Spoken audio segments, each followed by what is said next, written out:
Welcome, everyone. So, the global political stage is heating up in such a way that, it could even have far-reaching consequences for all of us. So, as US President Joe Biden approaches the end of his term, we are actually witnessing bold and controversial decisions that may escalate the tensions to the brink of World War III.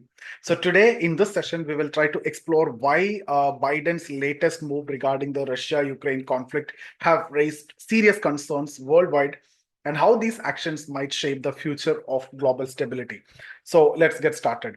Okay, so first let's try to understand the risky timing of Biden's decision.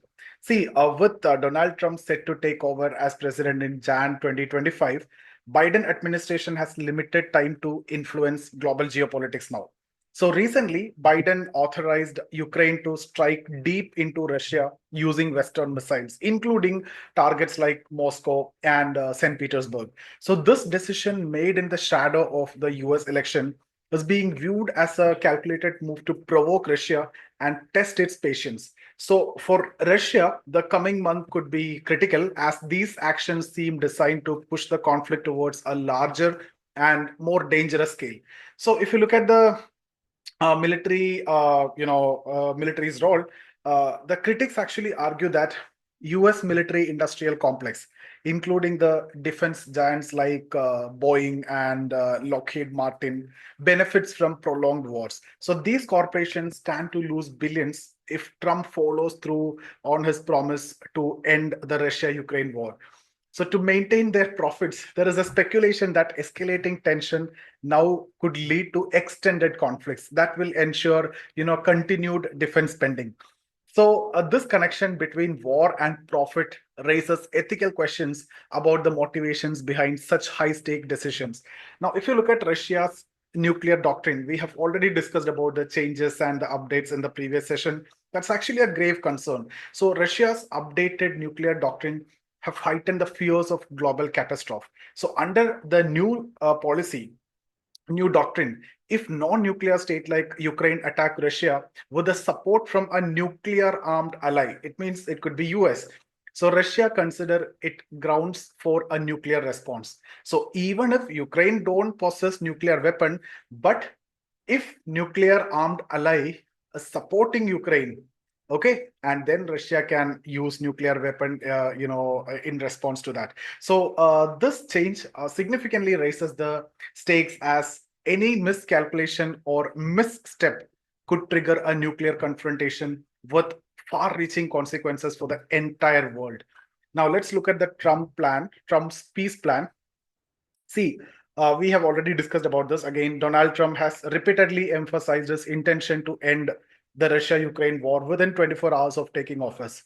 And this stand have given many hope for a swift resolution to the conflict. So even Ukrainian President Zelensky recently acknowledged the possibility of an end to the war under Trump's leadership. But the interim period before Trump's presidency remains fraught with uncertainty as Biden administration continue to take such kind of aggressive steps that could derail the peace prospects. So that gap, this is the time when Biden administration is taking such kind of steps that's again creating uncertainties. Okay, now the actions of this lame duck president, okay, as Biden is now described, that's how you will describe the Biden's role at this point of time. The next president is about to take office and this is the lame duck session. So it have actually raised concerns globally. Now world leaders and organizations are calling for restraint, urging that the US to avoid escalating the conflict further before the transition of power.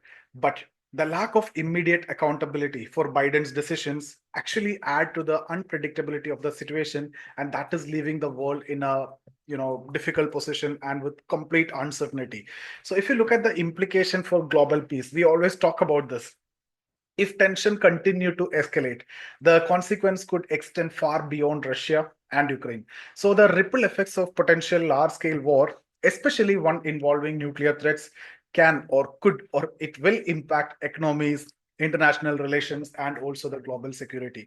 So this is a moment for nations to collectively advocate for diplomacy over aggression. So this is not the time for aggression. This is a time for diplomacy, and that will ensure that the peace will prevail and peace will take precedence and not aggression. So let's look at what lies ahead. So as we move closer to Jan 2025, the world waits actually anxiously to see how the decisions will play out. So, will Biden's action lead to a conflict that drags the entire world into chaos, or will diplomatic efforts prevail in time? So, see, Trump's promised peace, right? And if whether that peace plan will bring hope, the critical period leading up to it demand, this the period that I'm talking about, the critical period, whether that is going to create again further uncertainties. So that actually demands some vigilance, caution, and also a commitment to avoid irreversible mistakes. So see, the decisions made today will shape the world for tomorrow. Now, this is a critical time period also. That's the interim period before the new president take charge. So, a lot of uncertainty is there. And it is very imperative that global leaders prioritize peace over such kind of aggression or any kind of provocation, and also recognize the shared responsibility of avoiding a devastating conflict. If it starts, then it can end up as a World War III also. So, as citizens of this interconnected world, we must remain informed, engaged, and also hopeful that diplomacy will guide us towards stability. And that's about this session. Thank you so much for watching. Whatever your thoughts and opinions, you can comment below. And thank you so much for attending the session. See you guys in the next video.